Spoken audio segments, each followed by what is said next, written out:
এমন সময় হঠাৎ করে বিকট শব্দ হলো, আগুনের ফুলকি। ছুটির সময় আর কি। তো হচ্ছে গিয়ে বাচ্চারা বের হবে, তো আমরা তো হচ্ছে একটু ওদেরকে বের করে দেই। তো আমি হচ্ছে গিয়া যারা ফর্ম টিচার তারা ক্লাসে ঢুকছে, আমি হচ্ছে টিচার্স রুমে আসলাম আর কি, যেহেতু হচ্ছে লাঞ্চের সময়। এখন একটু হাত পা করে হচ্ছে লাঞ্চ করব, অনেকে নামাজে যাবে, এরকম একটা প্রস্তুতির সময় আর কি। তো এমন সময় হঠাৎ করে বিকট শব্দ হলো, আগুনের ফুলকি।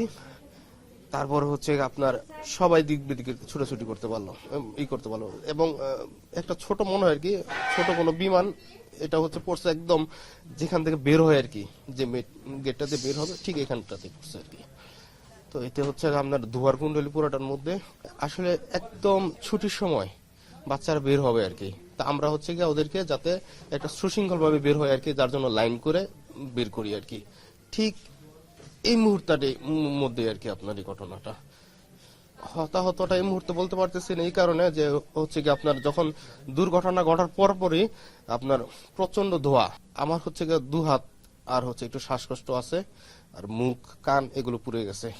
তো আমি হচ্ছে গিয়ে আপনার ওয়াশরুমে গিয়ে হচ্ছে কাপড়টা আর কি ভিজে হচ্ছে নাকে ধরছিলাম আর কি। আর যারা যেসব বাচ্চারা আপনার দৌড়ে আমার কাছে আসতে পারছে ওদেরকে পরামর্শ দিয়েছি যাতে হচ্ছে গিয়া শার্ট, অনেকের শার্ট পুড়ে গেছে, এগুলো হচ্ছে মানে শার্ট বা গেঞ্জি যাই আছে হচ্ছে ভিজে নাকে ধরে, কারণ শ্বাসকষ্ট মারা যাওয়ার সম্ভাবনা বেশি থাকে আর কি। আমি ভালো আছি, কিন্তু যারা ভিতরে আর কি ধোয়ার মধ্যে পড়ে গেছে তাদের একটু সমস্যা হচ্ছে।